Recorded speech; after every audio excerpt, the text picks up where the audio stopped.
कोई एब्सेंट हुआ तो? क्लास रिकॉर्डिंग भेज दो। Fees collection?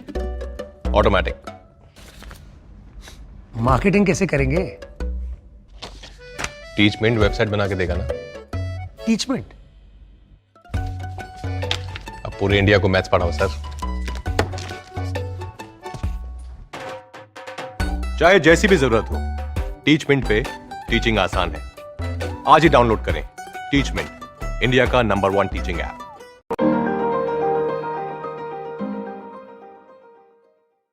Hello friends, welcome to being scholar. मैं हूं आपके साथ आपका अपना दोस्त मोहित अविचल तिवारी और आज मैं आपके लिए लेकर आया हूं पिछले लेक्चर का कंटिन्यूएशन।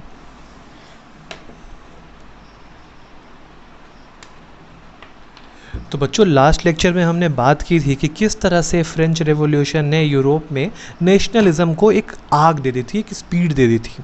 फ्रेंच रिवॉल्यूशन के बाद हमने देखा था कि नेपोलियन ने क्या, नेपोलियनिक सिविल कोड क्या था, नेपोलियन की चीज़ें क्या एडवांटेज थे, नेपोलियन के सिविल कोड के क्या डिसएडवांटेज थे, और एंड में हमने ट्रीटी ऑफ वियना देख के कहानी ख़त्म की थी।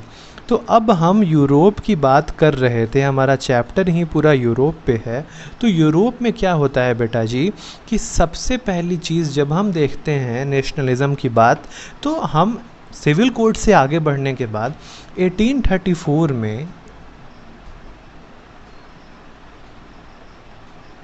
इन 1834 तो 1834 में क्या होता है बेटा जी कि न्यू मिडिल क्लास का फॉर्मेशन होता है।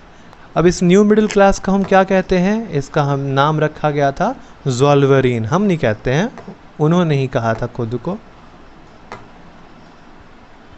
ज़ोल्वेरिन। एक मूवी आई थी वुल्वरीन, मुझे उसकी याद आ गई।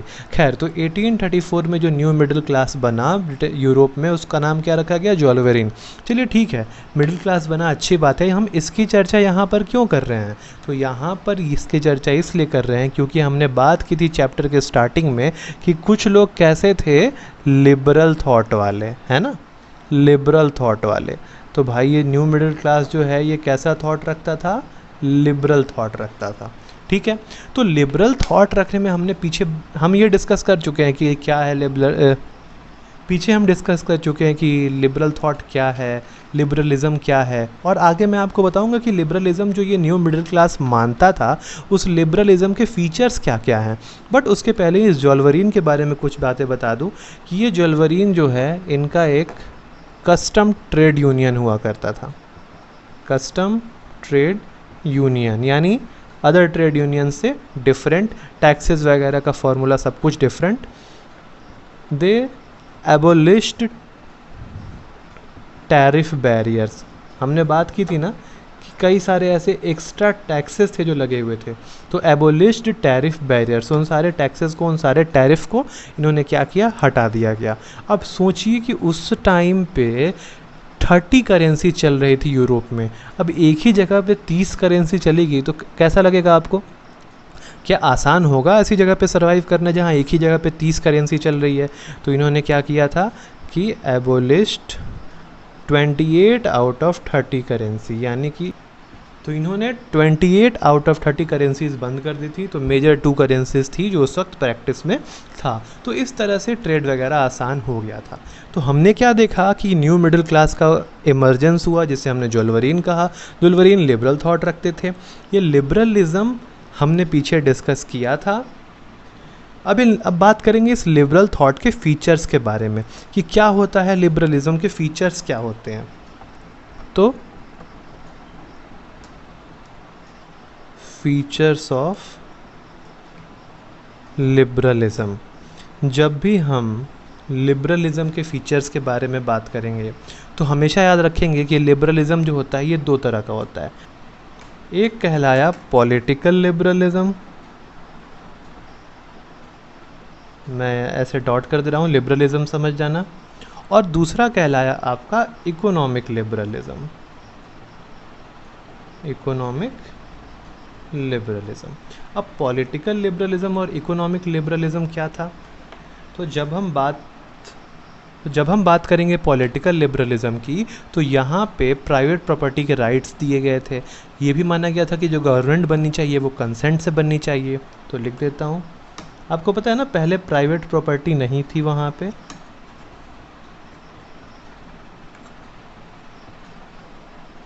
तो इन्होंने यूरोप में प्राइवेट प्रॉपर्टी शुरू की, प्राइवेट प्रॉपर्टी खरीदने के राइट्स लोगों को दिए। इन्होंने ये भी कहा कि जो गवर्नमेंट बननी चाहिए वो कैसे बननी चाहिए, कंसेंट से बननी चाहिए, यानी सबका पार्टिसिपेशन होना चाहिए। तीसरी चीज़ क्या होती है पॉलिटिकल लिबरलिज्म में, ये पॉलिटिकल लिबरलिज्म ही चलेगा इधर। पॉलिटिकल लिबरलिज्म में तीसरी चीज़ क्या होती है, नोबिलिटी हमने देखी थी।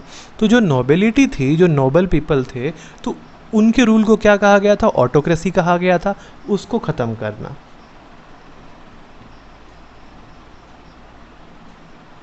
एंड ऑफ ऑटोक्रेसी, ठीक है। और सबसे आखिरी चीज़, अब नोबिलिटी का काम तो इधर ख़त्म हो गया, अब बचे क्लर्जी, वही जो अपने पोप तोप लोग थे। एंड ऑफ क्लर्जिकल प्रिविलेजेस, तो जो भी प्रिविलेज मिले हुए थे क्लर्जी को, यानी कि प्रीस्ट वगैरह को, उनके प्रिविलेजेस को भी क्या कर दिया गया, ख़त्म कर दिया गया। तो ये थी पॉलिटिकल लिबरलिज्म। तो पॉलिटिकल लिबरलिज्म की तो हमने बात कर दी, एक बार शॉर्टकट में वापस से मैं यहाँ रिवाइज करता हूँ। प्राइवेट प्रॉपर्टी के राइट्स मिल गए, गवर्नमेंट कंसेंट से बनने लगी, ऑटोक्रेसी का एंड हो गया, और क्लर्जिकल प्रिविलेजेस का भी क्या कर दिया गया, एंड कर दिया गया। इकोनॉमिकल लिबरलिज्म में क्या हुआ कि भाई इकोनॉमिक लेवल पे जो लिबरलिज्म मिला उसमें क्या हुआ, टैक्सेस को अबोलिश किया गया और मार्केट में फ्रीडम दी गई। क्या होता है ये पीछे मैं आपको बता चुका हूँ, स्क्रीन थोड़ी सी नहीं दिख रही थी जो मैंने यहाँ पे एडजस्ट कर दिया है। आगे बढ़े, ओके। अब हमारा अगला टॉपिक यहाँ पे है द एज ऑफ रेवोल्यूशंस। अब हम लोग यूरोप के नेशनलिज्म के आधे पड़ाव को पार कर चुके हैं, अब दूसरे हाफ और सबसे इम्पॉर्टेंट हाफ में हमारी एंट्री हो चुकी है। यहाँ पे हम एज ऑफ रेवोल्यूशन में जानेंगे कि क्या क्या रेवोल्यूशंस हुए, जो चिंगारी फ्रांस से जली थी वो चिंगारी कहाँ कहाँ भड़की और उससे क्या क्या आग लगा कहाँ नहीं लगा, ठीक है। तो एज ऑफ रेवोल्यूशंस बताने से पहले मैं आपको एक बात बताना चाहता हूँ कि हमने अभी तक देखा है कि दो तरह के आइडियाज़ थे हमारे पास, पहला लिबरलिज्म का, दूसरा नेशनलिज्म का। तो ये लिबरलिज्म और नेशनलिज्म का आइडिया तब तक पूरे यूरोप में क्या हो गया था, पॉपुलर हो चुका था। कौन कौन सा आइडिया, एक आपका लिबरलिज्म और दूसरा आपका नेशनलिज्म। तो हर एक जगह पे यूरोप में ये दोनों आइडियाज़ क्या हो गए थे, पॉपुलर हो गए थे। अब लोगों ने इन आइडियाज़ को अपनाना शुरू किया और हर कोई चाहने लगा कि भाई अब हमें भी इस तरह का रूल चाहिए फ्रांस के जैसा, जहाँ पे लोगों की बातों को सुना जाए। बट यहाँ पर एक बट लग जाएगा, चूँकि सिचुएशन ख़राब हो रही थी इसलिए जो पीरियड आया वो पीरियड कहलाया period of hunger and hardship. महंगाई बढ़ गई थी चारों तरफ, इकोनॉमिक फ्रंट पे सब कुछ ख़राब होता जा रहा था। तो उस वक्त भुखमरी और बहुत ही कठिनाइयों का समय आया जिसे कहा गया period of hunger and hardships. Age of revolutions में पहली चीज़ मैं यही पढ़ा रहा हूँ, period of hunger and hardships. अब हंगर एंड हार्डशिप्स में क्या हुआ कि लोग बड़े परेशान होने लगे, क्योंकि क्या था, खाने पीने को चीज़ें नहीं थी, पैसे नहीं थे, तो महंगाई बढ़ गई थी, तो लोग चीज़ें कहाँ से खरीदते, ठीक है। तो इस टाइम पे क्या हुआ, लोगों के पास जॉब भी तो नहीं थी, जॉब भी नहीं थी तो पैसे नहीं थे, पैसे नहीं थे तो महंगाई थी, महंगाई नहीं थी सामान नहीं खरीद सकते थे, यानी कि हंगर भी और हार्डशिप भी, ठीक है। अब ये हंगर और हार्डशिप का जो टाइम था इसमें क्या क्या फैक्टर्स थे, तो बेटा हंगर और हार्डशिप के टाइम में जो मेन फैक्टर्स थे वो पहला एक पॉपुलेशन का था कि पॉपुलेशन जो है बड़ी तेज़ी से बढ़ रही थी। तो क्या पॉपुलेशन जितनी तेज़ी से बढ़ रही थी, पॉपुलेशन को फीड करने के लिए उतने पैसे या उतने रिसोर्सेज थे, नहीं थे। तो पहला पॉपुलेशन इंक्रीज। दूसरी चीज़, अब पॉपुलेशन इंक्रीज़ होगी तो भाई फूड की शॉर्टेज तो जाहिर सी बातें होनी है, और ऐसे भी फूड की शॉर्टेज थी, तो फूड शॉर्टेज ये दूसरा फैक्टर था उस टाइम तक। अब क्या था कि वो एज ऑफ इंडस्ट्रियलाइजेशन चल रहा था। इंडस्ट्रियलाइजेशन होने की वजह से कई सारे लोग अनएम्प्लॉयड हो गए थे, क्योंकि मशीनें आ गई थी। अब 10 लोगों का काम एक मशीन कर लेती थी, तो अनएम्प्लॉयमेंट ड्यू टू मशीन्स, ये एक फैक्टर हो सकता है। अब ये सारे रीज़न प्लस जॉबलेसनेस, ये सारे रीज़न लोगों को मोटिवेट कर चुके थे तब तक, किस चीज़ के लिए, रिवॉल्ट करने के लिए। और इस चीज़ से सबसे ज़्यादा अफेक्ट होने वाले लोग कौन से थे, पुअर थे, जो लोग थोड़े पैसे वाले थे, जॉब वाले थे, पढ़े लिखे थे, उनको तो ये सब चीज़ें फेस नहीं करनी पड़ी, बट जो पुअर थे उनको तो ये सारी चीज़ें फेस करनी पड़ी। मतलब हंगर और हार्डशिप का सबसे ज़्यादा असर किन पे पड़ा? पुअर्स पे पड़ा। इन चीज़ों से परेशान होकर पुअर्स ने सोचा कि हमारे पास अब रिवॉल्ट करने के अलावा कोई रास्ता नहीं है, ठीक है। तो इसी वजह से फ्रांस में जुलाई रेवोल्यूशन हुआ। तो as a result, French revolution में ये चीज़ आप पढ़ चुके हैं ना पीछे कि क्यों हुआ था, वही चीज़ मैं बता रहा हूँ यहाँ पे। 9th में पढ़ा है आपने, जो नहीं पढ़ा है वो यही छोटा सा आपका एक छोटा सा रिकैप है आपका। तो इस रिवॉल्ट के बाद क्या हुआ कि बर्बन किंग को हटना पड़ा वहाँ से, कॉन्स्टिट्यूशनल मोनार्की क्या हो गई वहाँ पे? सेटअप हो गई। कॉन्स्टिट्यूशनल मोनार्की वॉज सेटअप, और कॉन्स्टिट्यूशनल मोनार्की सेटअप होने के बाद किसके हाथ में चला गया सबका कंट्रोल? लुइस फिलिप के हाथ में। तो लुइस फिलिप को क्या बना दिया गया? हेड बना दिया गया। Louis Philippe became head. तो लुइस फिलिप को क्या बनाया गया? हेड बनाया गया। तो हंगर और हार्डशिप की वजह से लोगों ने क्या किया? रिवॉल्ट किया, और उस वजह से वहाँ पे सत्ता पलट गई, ठीक है। एक छोटी सी चीज़ हमें जाननी थी, एज ऑफ रेवोल्यूशंस का ये पहला इवेंट था, ठीक है, फर्स्ट इवेंट था। अब इसके बाद हम आगे बढ़ेंगे और जानेंगे ब्रुसेल्स में कैसा रेवोल्यूशन हुआ। अब फ्रांस के लोगों से प्रभावित होके ब्रुसेल्स के लोगों ने भी सोचा कि भाई हमें भी ऐसा कुछ होना चाहिए, मतलब हमें भी इस तरह का हक मिलना चाहिए। तो सेकेंड नंबर पे हम जानेंगे रेवोल्यूशन ऑफ ब्रुसेल्स। ब्रुसेल्स अभी के टाइम में कहाँ पे पड़ता है बच्चों? बेल्जियम में पड़ता है। ये पॉलिटिकल साइंस में पढ़ा चुका हूँ मैं आपको। तो रेवोल्यूशन ऑफ ब्रुसेल्स उसके बाद आते हैं। अब ब्रुसेल्स में क्या हुआ, लोगों ने सोचा कि अरे भाई ये तो बड़ी अच्छी चीज़ हो गई वहाँ पे, मतलब लोगों ने रिवॉल्ट कर दिया, किंग था वो चला गया और कॉन्स्टिट्यूशन आ गया। अब ब्रुसेल्स के रेवोल्यूशन में क्या किया गया कि बेल्जियम जो है, बेल्जियम पहले कहाँ था? यूनाइटेड किंगडम ऑफ नीदरलैंड्स में। तो इसमें मैं लिखूँगा कि Belgium got separated from the United kingdom of Netherlands. यानी ब्रुसेल्स कहाँ था? बेल्जियम में। बेल्जियम कहाँ था? यूनाइटेड किंगडम ऑफ नीदरलैंड्स में। तो इस रेवोल्यूशन की वजह से बेल्जियम को यूनाइटेड किंगडम ऑफ नीदरलैंड्स से अलग कर दिया गया, हटा दिया गया, यानी उनके प्रभाव में अब ये नहीं रहे, ठीक है। तो ये था रेवोल्यूशन ऑफ ब्रुसेल्स। इसके बाद हम देखेंगे रेवोल्यूशन ऑफ ब्रुसेल्स के बाद हम देखेंगे ग्रीक वॉर ऑफ इंडिपेंडेंस, ठीक है। तो बच्चों अब हमें जानना है ग्रीक वार ऑफ इंडिपेंडेंस। इसके पहले हमने कहाँ कहाँ का देख लिया? हमने फ्रांस का देख लिया, ब्रुसेल्स का देख लिया। अब हम देखेंगे Greek war of independence, Greek यानी ग्रीस का। तो ये हम कौन से नंबर पे देखेंगे? ये हम देखेंगे तीसरे नंबर पे, ठीक है। तो ग्रीक वॉर ऑफ इंडिपेंडेंस में सिनेरियो ये था कि आप ओटोमन एम्पायर के बारे में मैं आपको अगले चैप्टर में पढ़ाऊंगा, नेशनलिज्म इन इंडिया में। वहाँ पे खलीफा रूल करते थे, और जब हम लोग खिलाफत मूवमेंट पढ़ेंगे ना तो वहाँ पे मैं उनका जिक्र करूँगा। बट अभी बस इतना जान लो कि जो ग्रीस था, है ना, ग्रीस प्लस बाल्कान्स, इन दोनों जगहों पे, इसकी बात करूँगा बाल्कान्स कौन सी जगह है। तो ग्रीस और बाल्कान्स बेटा, इन दोनों जगहों पे जिस एम्पायर का रूल था उसे हम कहते हैं ओटोमान एम्पायर, ठीक है। तो ओटोमान एम्पायर का रूल कहाँ पे था? ग्रीस और बाल्कान में। यानी कि ग्रीस को अगर इंडिपेंडेंट होना है तो किससे होना पड़ेगा? ओटोमान एम्पायर से होना पड़ेगा।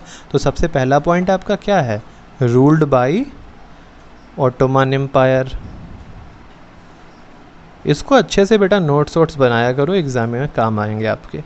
पहला पॉइंट क्या होगा? Ruled by Ottoman empire. अब कभी ना कभी तो लोगों को लगा होगा ना कि भाई हमें स्ट्रगल करना चाहिए, तो लोगों का खून खौला कब? 1821 में। तो struggle for independent started in 1821, यानी इंडिपेंडेंस का स्ट्रगल कब शुरू हुआ? 1821 में। लोगों का खून खौला 1821 में, ठीक है। अब तीसरा पॉइंट कि अब इंडिपेंडेंस जब होगा, जाहिर सी बात है कोई वॉर हुई होगी, छोटी मोटी वॉर हुई होगी ना। तो अब ये जो वॉर हुई थी, इसको हमने पहले ही बोला, कौन सा वॉर? Greek war. तो अगला पॉइंट कहता है ड्यूरिंग द ग्रीक वॉर के टाइम पे public got support from western Europe artist and poet. यानी पब्लिक को कहाँ किसका सपोर्ट मिला? वेस्टर्न यूरोप का सपोर्ट मिला, आर्टिस्ट का सपोर्ट मिला और पोएट्स का भी सपोर्ट मिला। तो सपोर्ट बहुत ज़रूरी होता है। तो ग्रीक वॉर ऑफ इंडिपेंडेंस में हमने क्या जाना कि भाई ये जो ग्रीस था इसको कौन रूल करता था? ओटोमान एम्पायर रूल करता था। इनका खून कब खौला? 1821 में। इस वॉर में पब्लिक को किन किन का सपोर्ट मिला? तो वेस्टर्न यूरोप का सपोर्ट मिला, आर्टिस्ट का सपोर्ट मिला और पोइट्स का सपोर्ट मिला। अब भाई साहब ये जब वॉर हो गया तो एक ट्रिटी साइन हुई। हर वॉर के बाद आपको मालूम ही है एक ट्रिटी साइन होती है। तो जो ट्रिटी उस वक्त साइन हुई थी उस ट्रिटी का नाम था ट्रिटी ऑफ कॉन्स्टेंटाइनोपोल। तो ट्रिटी ऑफ कॉन्स्टेंटाइनोपोल, जो बहुत लोग कॉन्स्टेंटिनोपोल पढ़ते हैं, मैं कॉन्स्टेंटाइनोपोल पढ़ता हूँ, ठीक है। तो ट्रिटी ऑफ कॉन्स्टेंटिनोपोल साइन कब हुई थी? 1832 में। 1832 में ट्रिटी ऑफ कॉन्स्टेंटाइनोपोल साइन हुई, ठीक है। अब इस कॉन्स्टेंटाइनोपोल को आज के वक्त प्रेजेंट टाइम में हम इस्तांबुल के नाम से जानते हैं। पहले का कॉन्स्टेंटाइनोपोल और अभी का इस्तांबुल। तो भाई ट्रिटी ऑफ कॉन्स्टेंटाइनोपोल हुई 1832 में और ग्रीस को डिक्लेयर कर दिया गया एक इंडिपेंडेंट नेशन। तो ट्रिटी का रिजल्ट क्या रहा? Greece was declared an independent nation. Greece was declared an independence nation. तो 1832 की बात थी, ग्रीस को क्या बनाया गया? इंडिपेंडेंट नेशन बना दिया गया, ठीक है। तो यही था आपका ट्रिटी ऑफ कॉन्स्टेंटाइनोपोल। तो एज ऑफ रेवोल्यूशन में हमने तीसरा रेवोल्यूशन पढ़ा, ग्रीक वॉर ऑफ इंडिपेंडेंस। अब इसके बाद हम जानेंगे किस तरह से जर्मनी, इटली, ब्रिटेन, इन सब जगह पे यूनिफिकेशन का काम हुआ। बट उसके पहले एक इम्पॉर्टेंट टॉपिक जो 1848 में डाला है वो है फ्रैंकफर्ट पार्लियामेंट। तो 1848 का ये फ्रैंकफर्ट पार्लियामेंट क्या है ये मैं लेके मिलता हूँ अगले वीडियो में। तब तक के लिए बाय बाय, टेक केयर, नमस्कार एंड कीप लर्निंग।